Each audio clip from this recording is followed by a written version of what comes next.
নমস্কাৰ ছাত্ৰ ছাত্ৰীসকল তোমালোকক মোৰ এই চেনেলটোলৈ স্বাগতম জনাইছো। আজি আমি শংকৰদেৱ শিশু বিদ্যা নিকেতনৰ ক্লাছ 8ৰ lesson number 9 letters from a father to his daughter নামৰ পাঠটো পঢ়িম। যদি তোমালোক মোৰ চেনেলটোত নতুন হয় তেন্তে মোৰ চেনেলটো সাবস্ক্ৰাইব কৰিবলৈ নাপাহৰিবা, লগতে বেল আইকনটো প্ৰেছ কৰি দিবা। গতিকে আমি এতিয়া আমাৰ পাঠটো আৰম্ভ কৰোঁ। Letters from a father to his ডাটাৰ, এজন দেউতাকে নিজৰ জীয়ৰীলৈ লিখা চিঠিবোৰ। This is an extract from letters from a father to his daughter. এই পাঠটো এজন দেউতাকে নিজৰ জীয়ৰীলৈ লিখা চিঠিবোৰৰ পৰা উদ্ধৃত কৰা হৈছে। ষ্টাইল ইন এ চিম্পলিষ্টিক ফৰ্ম, আৰু তেওঁৰ যিবোৰ লিখনি সেই লিখনিবোৰ খুব সহজ সৰল। These letters were written by our first Prime Minister Jawaharlal Nehru to his daughter Indira. আৰু এই চিঠিবোৰ কোনে লিখিছিল? আমাৰ প্ৰথমজন প্ৰধানমন্ত্ৰীৰ নাম কি আছিল? জৱাহৰলাল নেহেৰু। আৰু তেওঁ এই চিঠিবোৰ নিজ জীয়ৰীলৈ লিখিছিল আৰু তেওঁৰ নামটো আছিল Indira. He was in a prison in নেইনি নামৰ কাৰাগাৰত তেওঁ আছিল। টাইম ৱাজ নট লেকিং, সময়ৰ অভাৱ নাছিল। A prison does not provide books of reference, কাৰাগাৰত কিতাপৰ যোগান ধৰা নহয়। But in Nehru's easy flowing language we can visualise an unfolding of history, কিন্তু নেহেৰুৰ যিবোৰ সহজ সৰল ভাষাৰে লিখা যিবোৰ তেওঁৰ লিখনি, সেই লিখনিৰ পৰা আমি ভিজুৱেলাইজ কৰিব পাৰোঁ, আমি দৰ্শন কৰিব পাৰোঁ এন আনফল্ডিং অফ হিষ্ট্ৰী, ইতিহাসৰ এক নতুন পৃষ্ঠা। So' far we have discussed very old times, এতিয়ালৈকে আমি অতি পুৰণি কালৰ কথা আলোচনা কৰি আহিছোঁ। We shall now see how man developed and what he did, আমি এতিয়া পৰ্যবেক্ষণ কৰিম কেনেকৈ মানুহে বিকাশ লাভ কৰিলে আৰু কি কাম কৰিলে। All these old times R cold pre historic, আৰু এই সকলোবোৰ পুৰণি সময়বোৰক কি বুলি কোৱা হয়? প্ৰি হিষ্টৰিক, মানে প্ৰাগ ঐতিহাসিক। ডেট ইজ বিফৰ হিষ্ট্ৰী, যাক আমি কি কওঁ? প্ৰাচীন বা আওপুৰণি। As we have no' real history of that period, কাৰণ সেই যুগৰ কোনো ইতিহাস আমাৰ হাতত নাই। We have to guess a lot, আমি এতিয়া কি কৰিব লাগিব? অনুমান কৰি ল'ব লাগিব। We are now on the verge or edge of history, আমি এতিয়া ইতিহাসৰ সমীপৱৰ্তী অৱস্থাত আছোঁ বা ইতিহাসৰ পাদদেশত উপনীত হৈছোঁ। Let us C what happen in India first, ইয়াত কৈছে যে ভাৰতত কি ঘটিছিল প্ৰথমে সেইটো আমি পৰীক্ষা কৰি চাওঁ। We have already seen that in the very old times India like Egypt had a civilisation, আমি ইতিমধ্যে দেখা পাইছোঁ যে অতি প্ৰাচীন কালত ইজিপ্তৰ দৰে ভাৰততো এক সভ্যতা গঢ় লৈ উঠিছিল। There was trade and ships carried Indian goods to Egypt and Mesopotamia and other countries. আৰু ইয়াত কৈছে যে সেই সময়ত বাণিজ্যৰ যি প্ৰচলন, সেই প্ৰচলন আমাৰ ভাৰতত আছিল আৰু জাহাজেৰে ইজিপ্ট, মেছপটেমিয়া আৰু অন্যান্য দেশলৈ ভাৰতীয় যিবোৰ সামগ্ৰী, সেই সামগ্ৰীবোৰ ৰপ্তানি কৰা হৈছিল।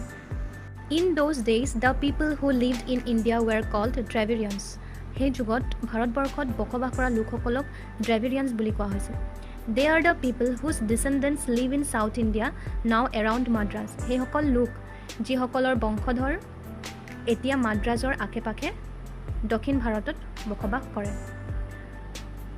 The Dravidians were invaded by the Aryans from the north, ড্ৰেভিৰিয়ানসকলক আৰ্যসকলে উত্তৰ দিশৰ পৰা আক্ৰমণ কৰিছিল।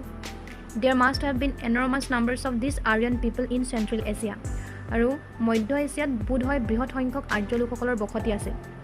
Not finding enough food there for all, they spread out to other countries, আৰু তেওঁলোকৰ খাদ্যৰ নাটনি হোৱাৰ ফলত তেওঁলোকে অন্য দেশলৈ বিয়পি পৰিছিল, অৰ্থাৎ তেওঁলোকৰ খাদ্য নাটনি হোৱাৰ ফলত তেওঁলোকে অন্যান্য দেশলৈ প্ৰৱেশ কৰিছিল।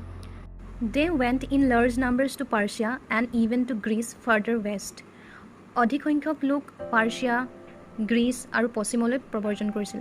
They also came to India in crowds over the mountains near Kashmir, কাশ্মীৰৰ ওচৰৰ পৰ্বত অতিক্ৰম কৰি তেওঁলোকে দলে দলে ভাৰতত প্ৰৱেশ কৰিলে। দ্য আৰিয়ানছ ৱেৰ এ ষ্ট্ৰং ফাইটিং পিপল, আৰ্যসকল খুব পৰাক্ৰমী যুঁজাৰু আছিল। এণ্ড দে ড্ৰভ আউট দ্য ড্ৰেভিৰিয়ানছ, আৰু ইহঁত ইমানেই পৰাক্ৰমী আছিল যাৰ ফলত দ্ৰাবিড়সকলক তেওঁলোকে খেদি পঠিয়াইছিল। Wave after wave of the Aryans must have come to India from the north west, আৰু দল বান্ধি এজাকৰ পাছত এজাক আৰ্যসকল নিশ্চয় উত্তৰ পশ্চিম দিশৰ পৰা ভাৰতত প্ৰৱেশ কৰিছিল। Perhaps at first the Dravidians stop them, বোধহয় প্ৰথম অৱস্থাত এই দ্ৰাবিড়সকলে তেওঁলোকক বাধা দিছিল। বাট ৱেন মোৰ এণ্ড মোৰ কেম দে কুড নট বি ষ্টপড, কিন্তু যেতিয়া অসংখ্য আৰ্যসকল উপস্থিত হৈছিল তেতিয়া দ্ৰাবিড়সকলে তেওঁলোকক বাধা দি ৰাখিব নোৱাৰিলে For long the Aryans remained in the north only in Afghanistan and Punjab আৰু বহু দিনলৈ আৰ্যসকল উত্তৰ ফালে থাকিল কেৱল মাত্ৰ আফগানিস্তান আৰু পাঞ্জাবত Then they came farther down to what are now called the United Provinces where we live তাৰ পাছত তেওঁলোকে নামি আহিল আৰু বৰ্তমানে যুক্ত প্ৰদেশ বুলি যি অঞ্চলক কোৱা হয় তালৈ য'ত আমাৰ বাসস্থান They went on spreading till they came to the Vindhya mountains in central India আৰু মধ্য প্ৰদেশৰ বিন্ধ্য পৰ্বত পোৱালৈকে আৰ্যসকল দক্ষিণৰ ফালে আগুৱাই গৈ থাকিল It was difficult to cross these as there were thick forest দুৰ্গম অৰণ্যৰে আগুৰা বিন্ধ্য পৰ্বত পাৰ হোৱাটো তেওঁলোকৰ কাৰণে কঠিন আছিল So for a long time the Aryans remained on the northern side of the Vindhya mountains ফলত কি হ'ল সেই আৰ্যসকল বহু দিনলৈ বিন্ধ্য পৰ্বতৰ উত্তৰ ফালে থাকি গ'ল Many of them managed to cross them and went to the south but crowds could not go and so the south remained chiefly Dravidian কিছু সংখ্যক লোকে বিন্ধ্য পৰ্বত পাৰ হৈ দক্ষিণলৈ যোৱাটো সক্ষম হ'লেও বেছিভাগ তাৰ পৰা যাব নোৱাৰিলে যাৰ ফলত দক্ষিণ ভাৰত দ্ৰাবিড় প্ৰধান হৈ থাকিল It is very interesting to study the coming of the Aryans to India ভাৰতবৰ্ষলৈ আৰ্যসকলৰ যি প্ৰৱৰ্জন সেই সম্পৰ্কে পঢ়িবলৈ খুব এক আমোদজনক You can find out a lot about them from our old Sanskrit book আৰু প্ৰাচীন সংস্কৃত পুথিবোৰৰ পৰা সম্বন্ধে বহুত কথা আমি জানিব পাৰোঁ Some of this like the Vedas তাৰে ভিতৰত বেদসমূহৰ কথা কোৱা হৈছে must have been written about that time সেই সময়ৰ বিষয়ে নিশ্চয় তাত লিখা হৈছে The oldest Veda is the Rig Ved আটাইতকৈ প্ৰাচীন যিখন বেদ সেইখনৰ নাম হৈছে ঋগ বেদ And you can form some idea from it of the part of India which the Aryans occupied then. From the other Vedas and other old Sanskrit books like the Purans, we find how the Aryans went on spreading. আন বেদসমূহৰ পুৰাণৰ দৰে অন্যান্য সংস্কৃত গ্ৰন্থবোৰৰ পৰা আৰ্য সভ্যতা কেনেকৈ ভাৰতৰ আন ঠাইলৈ বিস্তৃত হৈছিল সেই কথা আমি জানিব পাৰোঁ Perhaps you do not know much about these ancient books. সম্ভৱতঃ তোমালোকে সেই পুৰণি কিতাপবোৰৰ বিষয়ে নাজানা When you grow up, you will know more. যেতিয়া তোমালোক ডাঙৰ হ'বা তোমালোকে এই কিতাপবোৰৰ সম্পৰ্কে জানিবা But even now you know many stories which have come out of the Puranas.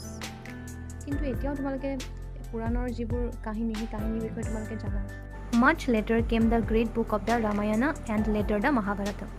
তাৰ বহুত পাছত ৰামায়ণ আৰু মহাভাৰতৰ দৰে ভাল ভাল কিতাপ বা শ্ৰেষ্ঠ কিতাপ ৰচিত হৈছিল From these books we find that when the Aryans lived only in the Punjab and in Afghanistan they called this part Brahmavarta এই গ্ৰন্থসমূহৰ পৰা আমি অৱগত হৈছোঁ যে যেতিয়া আৰ্যসকল পাঞ্জাব আৰু আফগানিস্তানত বাস কৰিছিল তেওঁলোকে সেই অঞ্চলক ব্ৰহ্মাবৰ্ত বুলি কৈছিল Afghanistan was then called Gandhara আফগানিস্তানক তেতিয়া গান্ধাৰা বুলি কোৱা হৈছিল Do you remember Gandhari in the Mahabharata? তোমালোকে নিশ্চয় মহাভাৰতৰ গান্ধাৰীক চিনি পোৱা She was called so because she came from Gandhara or Afghanistan আৰু তাইক গান্ধাৰী বুলি এইটো কাৰণে কোৱা হৈছিল কিয়নো তাই গান্ধাৰা বা আফগানিস্তানৰ পৰা আহিছিল Afghanistan now is a separate country from India Afghanistan এতিয়া ভাৰতৰ এখন পৃথক দেশ But in those days both were one country কিন্তু সেই সময়ত দুয়োখন এখন দেশ আছিল When the Aryans came farther down to the plains of the Ganga and the Jamuna, they named all northern India Aryavarta. যেতিয়া আৰ্যসকল গংগা আৰু যমুনাৰ সমতললৈ নামি আহিছিল তেতিয়া সমগ্ৰ উত্তৰ ভাৰতক আৰ্যবৰ্ত নামেৰে জনা গৈছিল Like the other people of olden times, they settled down in cities on the banks of rivers.